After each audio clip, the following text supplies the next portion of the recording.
के मामले में राष्ट्रीय अध्यक्ष खड़गे जी को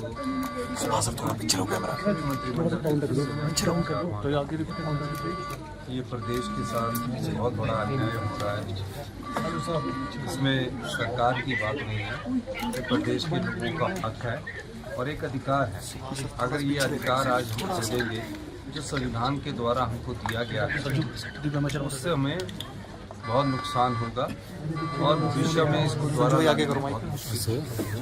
ये बात हमने उनके पास रखी है और निश्चित तौर पर फाइनेंस मिनिस्टर से हमने मुलाकात करनी थी, लेकिन वो सोमवार को बेंगलोर गए हुए थे, उनसे बात नहीं हो सकी। उसके बाद हम अभी आगे की रणनीति को कैसे आगे बढ़ना है उस दृष्टिकोण से हम आगे बढ़ेंगे। निश्चित रूप से हमने उनसे कहा कि अब आरडीजी का मुद्दा किसी 17 प्रदेशों से संबंधित नहीं है। अब केरला की तुलना आप हिमाचल से करोगे तो गलत बात है। आरडीजी उन राज्यों के लिए थी जो राज्य का व्यय और आय के बीच अंतर है। जो राज्य के आय और व्यय के बीच ज़्यादा अंतर नहीं, उनके लिए नहीं है। यानी कि एक्सपेंडिचर और इनकम के बीच के घाटे को पूरा करने के लिए भारत के संविधान द्वारा आर्टिकल 175(2) के द्वारा ये अधिकार दिया गया था।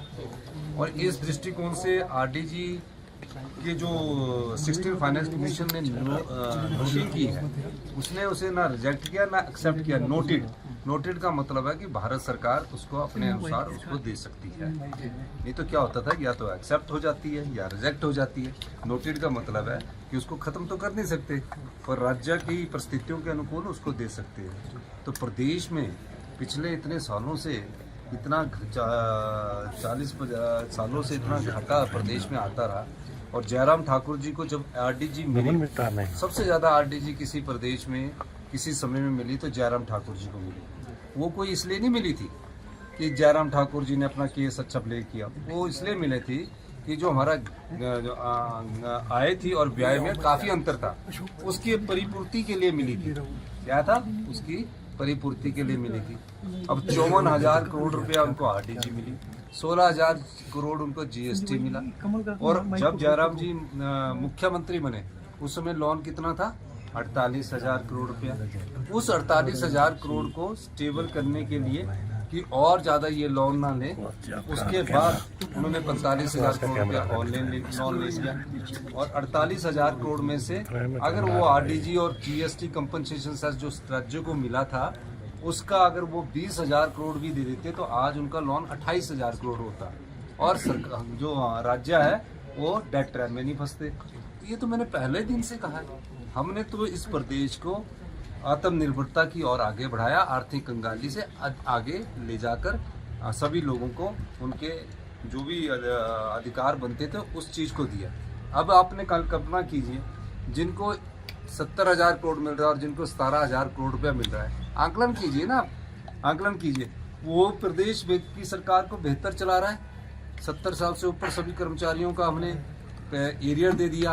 भारतीय जनता पार्टी की सरकारी कर्मचारियों का एरियर 10,000 करोड़ का हम पर छोड़ कर चले गए। 76,680 करोड़ रुपए का लोन हम पर छोड़ के चले गए। तो जयराम ठाकुर जी ने इस प्रदेश की संपदा को लुटाया और जो आरडीजी मिली उसका भी दुरुपयोग किया। अगर उसका दुरुपयोग लोन को वापस करने में मिलता तो प्रदेश के हालात में ऐसी स्थिति पैदा नहीं होती। जब हिमाचल सदन में रेड हुई, बड़ा दुर्भाग्यपूर्ण है और बिना वारंट के मैं वहाँ ठहरा हुआ था और हमारे यूथ कांग्रेस के लड़के वहाँ आते हैं और उसका आज मैं देख रहा था कि भारतीय जनता पार्टी के प्रदेश अध्यक्ष ये कह रहे थे कि सीएम के ऑफिस से बुकिंग होती है। हमारे यूथ कांग्रेस के वर्कर है, सीएम के ऑफिस से बुकिंग नहीं होगी तो कहाँ से होगी?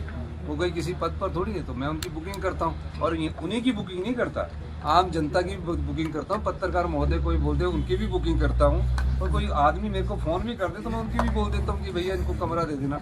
कमरे का वो किराया देते और हिमाचल के लोगों के लिए हिमाचल भवन है। अगर वो ठहरे हुए थे, अगर किसी ने इस प्रकार की रेड करनी थी तो उसकी पहले जानकारी आरसी को दी जानी चाहिए थी। आरसी को भी जानकारी नहीं दी गई, मुझे भी जानकारी नहीं दी गई। मुझे तो हमारे विधायक सुरेश कुमार जी वहाँ ठहरे तो उनसे पता लगा।